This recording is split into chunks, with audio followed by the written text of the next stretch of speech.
Ce journal vous est offert par le FPI, Fonds des promotions de l'industrie, votre partenaire privilégié pour la réussite de vos projets.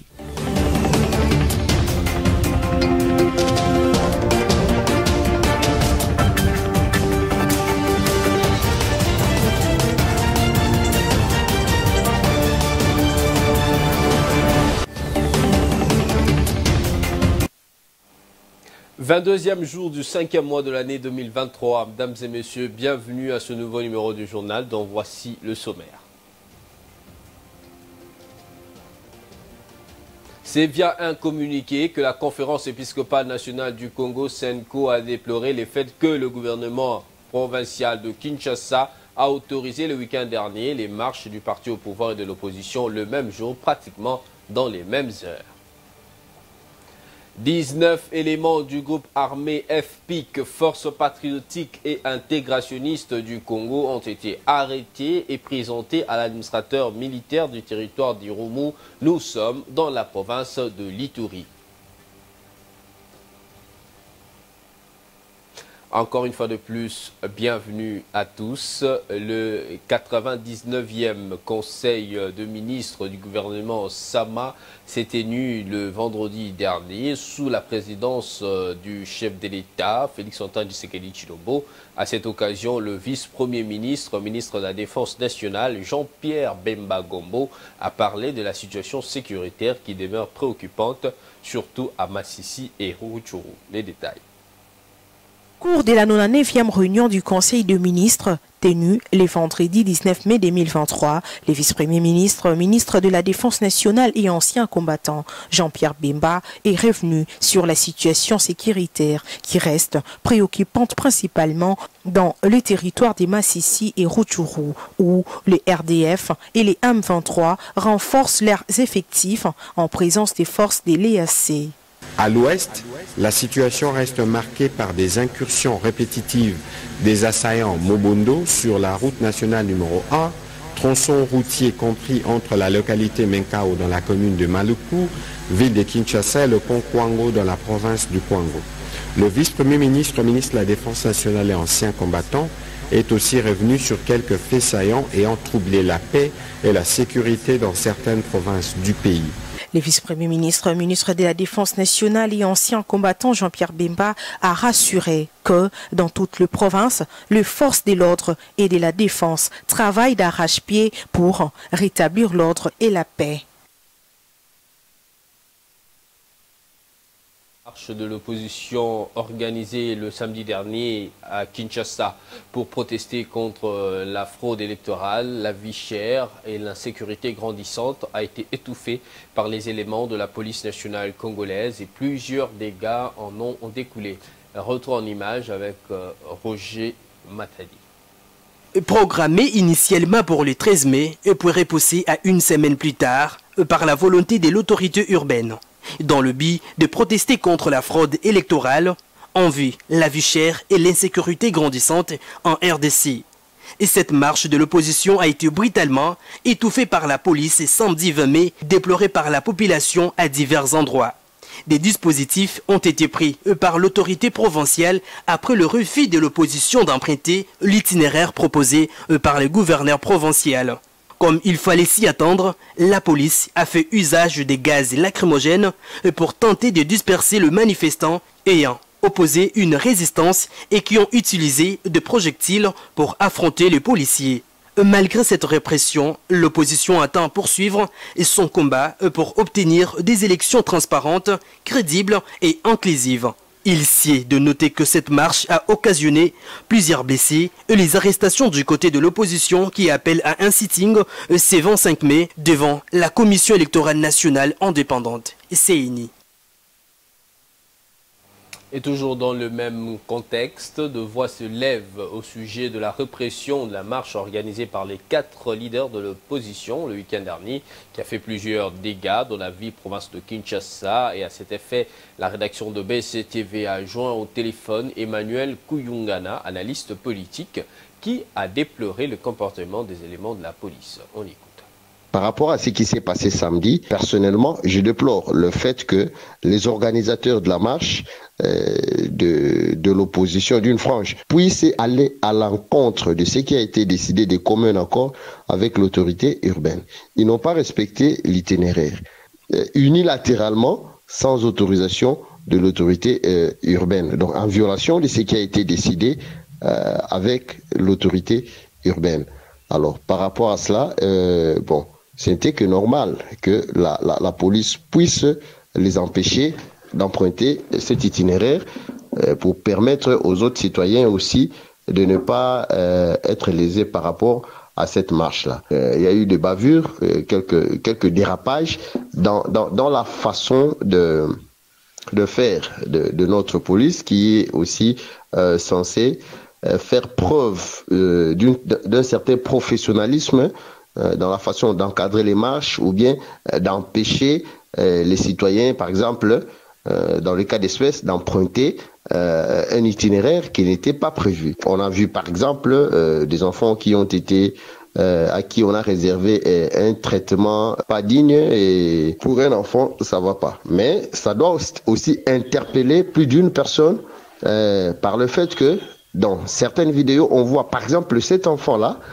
en train de jeter des projectiles sur des policiers. Donc, un enfant de cet âge qui prend part active à des actes de violence. Et dans un communiqué de presse, la Conférence épiscopale nationale du Congo, SENCO, a réagi sur le marche pacifique du 20 mai 2023.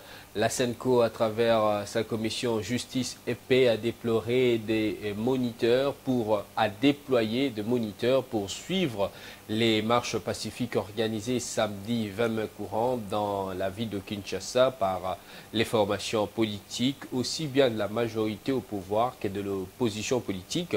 La SENCO déplore le fait que le gouvernement de la ville de Kinshasa a autorisé ce marche le même jour et pratiquement aux mêmes heures, surtout le fait d'avoir changé verbalement l'itinéraire prévu par l'opposition politique à peine 24 heures avant, et d'ajouter que la SENCO est écœurée de constater que beaucoup de manifestants ont marché avec les armes blanches au vu et au su de la police sans être interpellés. Évoluons dans ce journal. L'intersyndicale des enseignants de l'enseignement primaire, secondaire et technique a suspendu le mot d'ordre d'arrêt du travail et invite tous les parents à envoyer leurs enfants à l'école dès ce lundi. Cette décision a été prise après que le gouvernement de la République a décidé de liquider en procédure d'urgence la paie complémentaire du mois d'avril 2023 et la prime pour fonction spéciale accordée aux inspecteurs. Les détails selon cet élément. Déclaration de l'intersyndicale des syndicats des enseignants de l'EPST. Subsidiairement au mot d'ordre d'arrêt de travail décrété au cours de son assemblée générale extraordinaire du jeudi 18 mai 2023, l'intersyndicale des syndicats des enseignants de l'enseignement primaire, secondaire et technique a tenu une assemblée générale extraordinaire ce samedi 20 mai 2023 en vue de faire le monitoring de la situation. 48 heures après l'annonce de ces mots d'ordre, l'intersyndicale de l'EPST est heureuse d'annoncer à tous ses membres des avancées significatives, à savoir 1. Le gouvernement de la République a effectivement engagé et liquidé la paie complémentaire du mois d'avril 2023 en procédure d'urgence. 2. Les dossiers relatifs à la prime pour fonction spéciale accordée aux inspecteurs sont également liquidés par la même procédure. De ce qui précède, l'intersyndicale de l'EPST décide de la suspension du mot d'ordre syndical d'arrêt du travail annoncé pour ce lundi 22 mai 2023 et demande à tous les enseignants et personnels œuvrant à l'EPST de vaguer librement à leurs occupations. Ainsi, invitons tous les parents d'envoyer leurs enfants à l'école.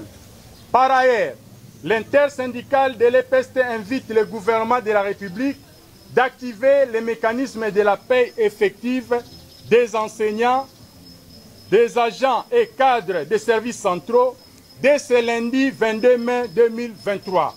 Fait à Kinshasa le 20 mai 2023 pour l'intersyndicale de l'EPST, Matondo Nzuzi Godefroy, porte-parole. Je vous l'ai dit en luminaire, ils sont au total 19 éléments du groupe armé FPIC, Force patriotique et intégrationniste du Congo, arrêtés et présentés à l'administrateur militaire du territoire du Roumou. Ces bandits sont présumés auteurs de plusieurs cas de tuerie, kidnapping et vol en armes contre les populations civiles. Images et commentaires. Le FARDC est déterminé à rétablir et maintenir la paix sur l'ensemble de la province en général et en particulier le site du Roumou où elle mène les opérations contre les ADF et autres miliciens réfractaires au processus de paix. C'est dans ce cadre que les éléments du 3101 régiment de FARDC basé à Irumu ont arrêté 19 miliciens du FPIC présumés auteurs des exactions sur la population civile. Ces hors-la-loi ont été présentés le week-end dernier à l'administration militaire du territoire. L'autorité territoriale du Roumou, le colonel Siro Simba, s'est réjoui de la collaboration civilo-militaire. Ça a commencé ici, ça sera aussi une leçon pour d'autres groupes. Si réellement tout le monde pouvait travailler comme ça, eh bien, il y aura plus de problèmes ici dans la province. Ayez confiance aux forces de défense et de sécurité, ayez confiance à votre justice et que les auteurs seront jugés et ils répondront de leurs actes. Le porte-parole de cette milice signataire d'actes d'engagement de cessation des hostilités estime que la justice doit faire son travail. Nous avons l'approche normale, tels que les soucis des chefs de l'État de la République démocratique du Congo, son Excellence Félix Antoine Tshisekedi, restaurer la paix dans toutes les entités de la République démocratique du Congo. C'est pourquoi, quand il y a des désagréments dans nos entités, que ce soit de la part de nos éléments, nous sommes obligés de coopérer et remettre tout en ordre. Je crois que même la Bible l'a toujours souligné, que l'on récolte ce qu'on a sémé. Rappelons que le FPIC est l'un des groupes armés signataires de l'accord de paix de Nairobi, initié par le chef de l'État, Félix Antoine Tshisekedi Tshilombo, pour le retour de la paix dans la partie est de la RDC. Et puis en dehors de nos frontières, au Soudan plus précisément, un cessez-le-feu d'une semaine est censé entrer en vigueur dans la soirée de ce lundi entre l'armée et les paramilitaires qui se disputent le pouvoir et poursuivent pour le moment leur violent affrontement. Je vous propose à ce sujet de suivre cet élément de nos confrères de France 24. Khartoum vit au rythme des combats depuis plus d'un mois. 5 semaines de violence qui pourraient marquer une pause ce soir avec l'instauration d'un nouveau cessez-le-feu négocié sous l'égide de Washington et de l'Arabie Saoudite. Il s'agit d'un accord de cessez-le-feu de 7 jours qui sera automatiquement renouvelé jusqu'à ce que nous parvenions à un cessez-le-feu permanent par le biais de mécanismes dont nous discuterons dans les prochains jours. La mise en application est prévue ce lundi à partir de 21h45 et pour 7 jours au moins. Une information à prendre avec prudence, car jamais les deux parties rivales n'ont respecté les cessez-le-feu négociés depuis le début de la crise. Conséquence directe de cette guerre civile qui frappe plusieurs régions du Soudan, l'exode de centaines de milliers de Soudanais vers les pays voisins, notamment au Tchad. Cette mère de famille originaire du Darfour a été témoin de violents combats qui sévissent dans son pays. Nous vivons en paix depuis 2006, mais maintenant les milices Janjaweed sont constamment à la frontière. Ils utilisent des chevaux pour attaquer les gens, ils torturent et tuent la population. Depuis 20 ans, ce camp géré par les Nations Unies accueille en permanence 28 000 réfugiés soudanais. Les autorités prévoient de construire au total 10 000 places pour les prochaines semaines. Nous avons jusqu'à présent mis en place des services, des abris pour accueillir environ 2000 réfugiés.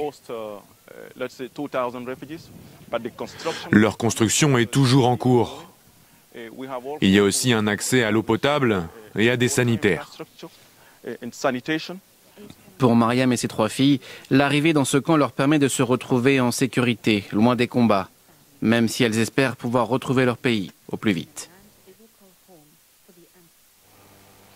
Voilà, ne vous inquiétez pas si vous nous avez pris en cours des diffusions. Pour vous, l'essentiel à retenir.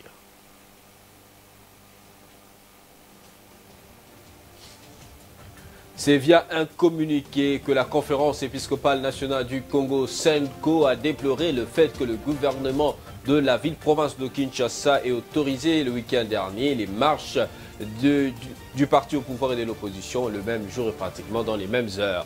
19 éléments du groupe armé FPIC, Force patriotique et intégrationniste du Congo, arrêtés et présentés à l'administrateur militaire du territoire du Rougon. Nous sommes en Éthiopie.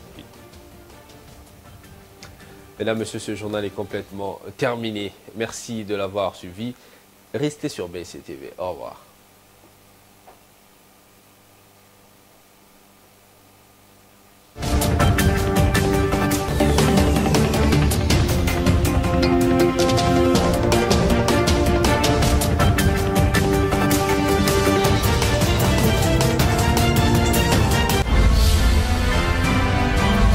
Ce journal vous a été offert par le FPI, Fonds des promotions de l'industrie, votre partenaire privilégié pour la réussite de vos projets.